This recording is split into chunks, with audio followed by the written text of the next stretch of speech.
ಮಾನ್ಯ ಪತ್ರಿಕಾ ಬಂಧುಗಳೇ, ನಮ್ಮ ನಾಯಕರಾಗಿರ್ತಕ್ಕಂಥ ಅಶೋಕಣ್ಣವರು ಮತ್ತು ರಾಜುಗೌಡರು ಇಬ್ಬರು ಕೂಡ ಮಾತಾಡಿದ್ದಾರೆ. ಮಾನ್ಯ ಬೊಮ್ಮಾಯಿ ಅವರ ಸರ್ಕಾರ ಇರುವಾಗ ಪರಿಶಿಷ್ಟ ಜಾತಿ ಮತ್ತು ಪರಿಶಿಷ್ಟ ವರ್ಗಗಳ ಬಹುದಿನಗಳ ಹೋರಾಟಕ್ಕೆ ತೆರೆ ಎಳೆಯಬೇಕು ಅಂತಲೇ 3% ಇದ್ದ ST ಮೀಸಲಾತಿಯನ್ನು 7%ಗೂ 15 ಇದ್ದದ್ದನ್ನು 17% SCಗಳಿಗೆ ಏರಿಕೆ ಮಾಡಿದ್ದು ತಮ್ಮೆಲ್ಲರಿಗೂ ಗೊತ್ತಿದೆ. ಇದು ಏರಿಕೆ ಮಾಡಿದ ಮೇಲೆ 3 ಅಥವಾ 3.5 ವರ್ಷಗಳ ಕಾಲ ಎಲ್ಲ ರೀತಿಯ ಸವಲತ್ತುಗಳು ಕೂಡ ಈ ಜನಾಂಗಗಳಿಗೆ ಲಭಿಸಿದೆ. ಯಾವ ತೊಡಕು ಇರಲಿಲ್ಲ, ಯಾವ ತೊಂದರೆಯೂ ಇರಲಿಲ್ಲ. ಇವರಿಗೆ ಈ ಹುಚ್ಚು ಯಾಕೆ ಹಿಡಿಯಿತು ಈಗ? ಇದು ಪ್ರಶ್ನೆ ಇರೋದು. ಕಾಂಗ್ರೆಸ್ ಯಾವಾಗಲೂ ಹೇಳ್ತದೆ ನಾವು ದಲಿತರ ಪರ, ಸಂವಿಧಾನದ ಪರ, ಅಂಬೇಡ್ಕರ್ ಅವರ ಪರ. ಮತ್ತು ಇವರು ಮೂರಕ್ಕೂ ಕೂಡ ಎಳ್ಳು ನೀರು ಬಿಟ್ಟವರು ನೀವೇ ತಾನೇ. ಈಗ ಇದು ಕಾಂಗ್ರೆಸ್ ಮತ್ತು ಸಿದ್ದರಾಮಯ್ಯನವರ ಷಡ್ಯಂತ್ರ. ದಲಿತರ ವಿರುದ್ಧವಾಗಿ ದಲಿತರಿಗೆ ಇವರು ಮಾಡ್ತಾ ಇರತಕ್ಕಂಥ ದ್ರೋಹ ಹೇಗೆ ಅಂತಂದ್ರೆ, ಮಾನ್ಯ ಬೊಮ್ಮಾಯಿ ಅವರು ಏರಿಕೆ ಮಾಡಿದರು. ನೀವು ಆವಾಗಲೇ ಅದಕ್ಕೆ ಅಪಸ್ವರವನ್ನು ತೆಗೆದ್ರಿ. ಶೆಡ್ಯೂಲ್ 9ಗೆ ಸೇರಿಸಬೇಕಾಗಿತ್ತು ಅಂತ. ತಾವು ಮಾನ್ಯ ಸಿದ್ದರಾಮಯ್ಯನವರೇ, ನೀವು ಕೂಡ ವಕೀಲರು, ಬೇರೆಯವರನ್ನ ನಾವು ಏನು ಹೇಳೋದು ಬೇಡ, ನೀವೇ ಮುಖ್ಯಮಂತ್ರಿಗಳು. ನಿಮ್ಮ ಪ್ರಾಕ್ಟೀಸ್ ಬರೀ ಸಂಡೇ ಇತ್ತಾ, ಬೇರೆ ದಿನಗಳಲ್ಲೂ ಇತ್ತಾ ಅನ್ನೋ ಅಂತ ಒಂದು ಅನುಮಾನ ಬರ್ತಾ ಇದೆ ನನಗೀಗ. ನೀವೇನು ಸಂಡೇ ಲಾಯರ್ ಆಗಿದ್ರಾ? ನಾನೊಂದು ಪ್ರಶ್ನೆ ಕೇಳ್ತೇನೆ ನಿಮಗೆ. ಶೆಡ್ಯೂಲ್ 9 ಅನ್ನೋದನ್ನ ಇಲ್ಲಿ ನಾನೊಂದು ಸುಪ್ರೀಂ ಕೋರ್ಟ್ನ ಒಂದು ಇದನ್ನು ಆದೇಶವನ್ನು ಓದ್ತೇನೆ. The 9th schedule article 31B is subject to judicial review. Following the 2007 IR Cholo case, the Supreme Court ruled that laws added to the schedule after April 24, 1973 can be challenged if they violate basic structure of the Constitution or fundamental rights. It is no longer a blanket protection for the judicial scrutiny. ಅದಕ್ಕೆ protection ಇಲ್ಲ. ಇದು ಯಾವಾಗ 2007ರಿಂದ ಬಂದಿದೆ. ಅದಾದ್ಮೇಲೆ the 9th schedule continues to be used by states to protect policies such as elevated reservation quotas, but these remain subject to potential judicial invalidation if they violate fundamental principles. Fundamental ಪ್ರಿನ್ಸಿಪಲ್ನ violate ಮಾಡಂಗಿಲ್ಲ ಇದರಲ್ಲಿ. ಇದರ ಪ್ರಕಾರ ಒಂದು ಸಮಯ ನೀವು ಅದನ್ನೇ ಹೇಳೋದಾದ್ರೆ ನೀವು ಲಾಯರ್ ಅನ್ನೋದನ್ನು ನಾನು ಡೌಟ್ ಮಾಡಬೇಕಾಗತ್ತೆ. ನೀವು ಓದ್ಕೊಳ್ಳೋದಿಲ್ಲ ಅಂತ ನನಗೆ ಹೇಳ್ಬೇಕಾಗತ್ತೆ.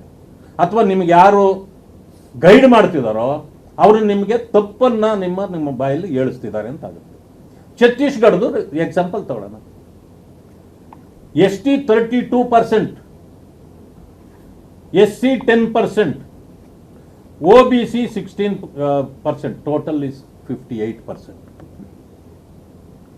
There is a cap on the reservation for 50% ಅನ್ನೋದು ಎಲ್ರಿಗೂ ಗೊತ್ತಿರೋದು. Why this 58% in Chhattisgarh? ಹೆಂಗೆ ಅಲೋ ಮಾಡಿದ್ರು ಕೋರ್ಟ್ ಹೇಳಿದೆ 58. ಯಾಕೆ ಅಂದರೆ SC ST reservation it is population based. ಈ ವರ್ಷ ಇದ್ದಿದ್ದು ನಾಳೆ ಪಾಪ್ಯುಲೇಷನ್ ಜಾಸ್ತಿ ಆದ್ದರಿಂದ ನೀವು ಪಾಪ್ಯುಲೇಷನ್ಗೆ ಕರೆಕ್ಟಾಗಿ ನೀವು ಕೊಡಲೇಬೇಕು. ಬೇರೆ ಹಾಗೆಲ್ಲ ಇದು guaranteed by constitution. Baba Saheb Ambedkar ಅವರು ಬರೆದಿರ್ತಕ್ಕಂಥ ಸಂವಿಧಾನದತ್ತವಾಗಿ ಬಂದಿರತಕ್ಕಂಥ ಪರಿಶಿಷ್ಟ ಜಾತಿ ವರ್ಗಗಳ ಮೀಸಲಾತಿ ನೀವು ಕಡಿಮೆ ಮಾಡಲಿಕ್ಕಾಗಲ್ಲ, ಜನಸಂಖ್ಯೆಗೆ ಅನುಗುಣವಾಗಿ ಕೊಡಬೇಕಾಗತ್ತೆ. ಇದು ಆ ಕಾರಣದಿಂದ ಇದು ಇರ್ತಕ್ಕಂಥದ್ದು. ಇಲ್ಲಿ 69% ತಮಿಳುನಾಡಿನಲ್ಲಿ ತಂದುಬಿಟ್ರು, ಅದಕ್ಕೆ ಶೆಡ್ಯೂಲ್ 9 ಸೇರಿಸಿದ್ದರಿಂದ ಅವ್ರನ್ನ ಮುಟ್ಟೋದೇ ಇಲ್ಲ ಅಂತ. ಈಗ ಅದನ್ನು ಕೂಡ ರಿವ್ಯೂಗೆ ಸುಪ್ರೀಂ ಕೋರ್ಟ್ ಒಪ್ಪಿಗೆ ಕೊಟ್ಟಿದೆ, ಅದರಲ್ಲಿ ಇದೆ, ಈಗಾಗಲೇ ಕೇಸ್ ನಡೀತಾ ಇದೆ. ಅಂದಮೇಲೆ where is the protection? Schedule 9 is not A blanket protection ಅಂತ ಹೇಳಿಬಿಟ್ಟಿದ್ದಾರೆ. ಬ್ಲಾಂಕೆಟ್ ಪ್ರೊಟೆಕ್ಷನ್ ಫ್ರಮ್ ಜುಡಿಷಿಯಲ್ ಸ್ಕ್ರೂಟಿನಿಗೆ ಇಲ್ಲ ಅನ್ನೋದನ್ನ ಸುಪ್ರೀಂ ಕೋರ್ಟೇ ಹೇಳಿದ ಮೇಲೆ ಅದು ಯಾರನ್ನ ಕರ್ಕೊಂಡು ಬಂದು ನೀವು ಹೇಳಿಸ್ತಾ ಇದ್ದೀರಿ ಇದೆಲ್ಲನೂ 9 ಸೇರಿಸಿ ಅಂತ. ಅದಾದ್ಮೇಲೆ ನೀವು ಸುಮ್ಮನೆ ಕೊಟ್ಟವ ನಾವು ಹೋರಾಟ ಮಾಡಿದಾಗ 22 ಜುಲೈ 2019 ಅಧಿಕಾರದಲ್ಲಿದ್ದವರು ಯಾರು? ಮಾನ್ಯ ಕುಮಾರಸ್ವಾಮಿ ಅವರು. ಅವರೇನು ಮಾಡ್ತಾರೆ, ನಾಗಮೋಹನ್ ದಾಸ್ ಆಯೋಗ ಅವರೇ ರಚನೆ ಮಾಡ್ತಾರೆ. ಅವತ್ತು ಇದಕ್ಕೆ ಕಾಂಗ್ರೆಸ್ಸೇ ಹೇಳೋದು ನೀವು ಮಾಡ್ರಿ ಅಂತ. ಕಾಂಗ್ರೆಸ್ ಕೊಟ್ಟ ಮೇಲೆ ಅವರು ವರದಿ ಕೊಡ್ತಾರೆ. ವರದಿಯಲ್ಲಿ ಏನು ಹೇಳ್ತಾರೆ ಅಂತಂದ್ರೆ STಗಳಿಗೆ 7% ಕೊಡಬೇಕು, SCಗಳಿಗೆ 17% ಕೊಡಬೇಕು. ಇದು ಆಯೋಗದ ತೀರ್ಪು. ಆಯೋಗ ಕೊಟ್ಟ ಮೇಲೆ ನೀವೇನು ನಾಗಮೋಹನ್ ದಾಸ್ ದಡ್ರು ಇಷ್ಟ ಬಂದಂಗೆ ಕೊಡ್ಲಿ ಅಂತ ಕೊಟ್ರ? Is justice. Justice Nagamohan Das ಅವರಿಗೆ ಗೊತ್ತಿದೆ ಕಾನ್ಸ್ಟಿಟ್ಯೂಷನ್ ಪ್ರಾವಿಷನ್ಸ್ ಏನಿದೆ, ಸುಪ್ರೀಂ ಕೋರ್ಟ್ನ ಆದೇಶಗಳೇನಿವೆ ಅವ್ರಿಗೆ ಗೊತ್ತಿಲ್ವಾ? ಗೊತ್ತಿದ್ದ ಮೇಲೆ ಅವರು ರೆಕಮೆಂಡ್ ಮಾಡ್ತಾರೆ. ಆ ರೆಕಮೆಂಡೇಶನ್ ಮೇಲೆ ನಾವು ಒಪ್ಪಿ ನಾವು SC ST ರಿಸರ್ವೇಷನ್ನ ಹೆಚ್ಚಿಗೆ ಮಾಡ್ಬೋದು. ಈಗ ನಿಮಗೆ ಕೊಡೋ ಇಚ್ಛೆ ಇಲ್ವಾ? ರಾಜಣ್ಣ ಬಹಳ ಚೆನ್ನಾಗಿ ಕೋರ್ಟ್ಗೆ ನೀವು ಅಟೆಂಡ್ ಆಗಲೇ ಇಲ್ಲ.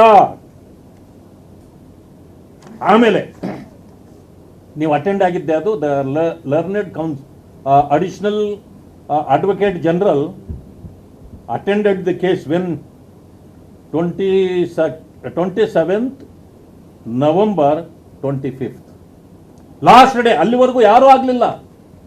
ಆದರೆ ಪ್ರಶ್ನೆ ಆಗಿದ್ದದ್ದು ಏನು ಗೊತ್ತಾ, ಅಲ್ಲಿ ಇದಕ್ಕೊಂದು ತೆರೆ ಎಳೆದು ಬಿಡ್ಬೇಕು ಸಡನ್ ಆಗಿ. ಏನು ಕೇಸ್ ಇವತ್ತೇನೋ ಬಂತು, 27/11 ಬಂತು. ಆವತ್ತೇನೆ ನಿಮಗೆ ಗೊತ್ತಾಗೋಯ್ತು ಅವ್ರು ಸ್ಟೇ ಅಂತ ಹೇಳಿದ್ರು. ನೀವೇನು ಮಾಡಿದ್ರಿ? ಇದು ಡಿಸೆಂಬರ್ ಬೆಳಗಾವಿಯಲ್ಲಿ ಸೆಷನ್ ನಡೆಯಿತು. ಕೊನೆ ದಿವಸ ಬಿಲ್ ತಂದ್ರಿ, ಪಾಸ್ ಮಾಡಬೇಕು ಅಂದ್ರಿ. ಎಷ್ಟು ಪರ್ಸೆಂಟಿಗೆ? 17%ಗೆ. SC ರಿಸರ್ವೇಷನ್ನಲ್ಲಿ ಒಳ ಮೀಸಲಾತಿ ಪ್ರಶ್ನೆ ಬಂದಾಗ ನೀವೇನು ಮಾಡಿದ್ರೆ ಅಲ್ಲಿ ಬಿಲ್ ಪಾಸ್ ಮಾಡೋದು. ಎಷ್ಟು ಪರ್ಸೆಂಟ್ಗೆ?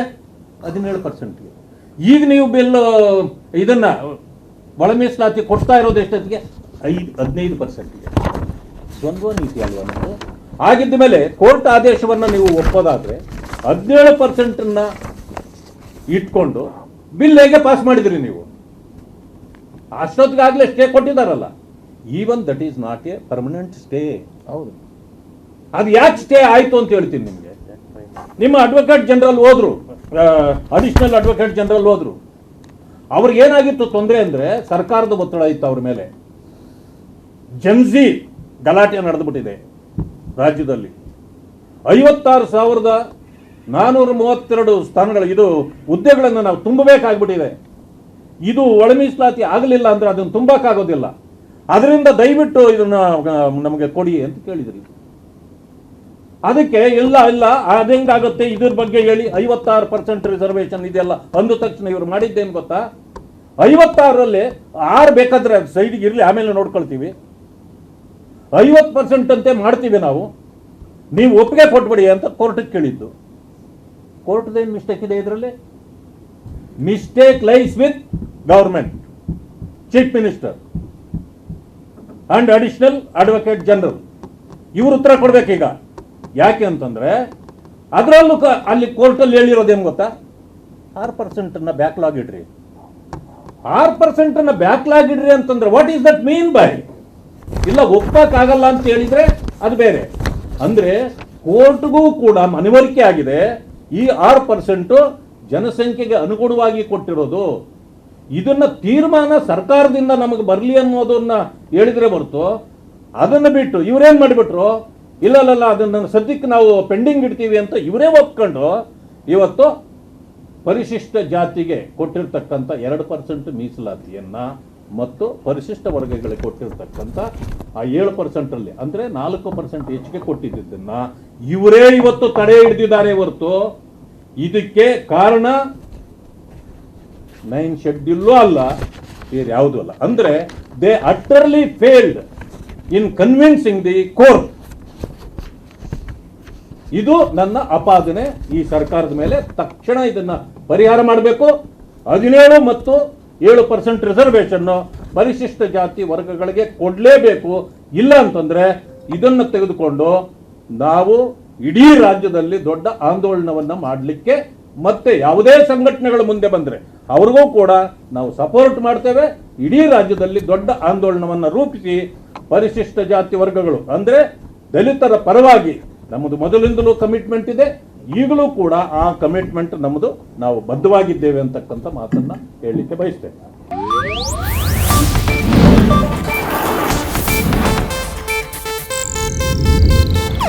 ಇದು ಏಷ್ಯಾನೆಟ್ ನ್ಯೂಸ್ ನೆಟ್ವರ್ಕ್ ಪ್ರಸ್ತುತಿ.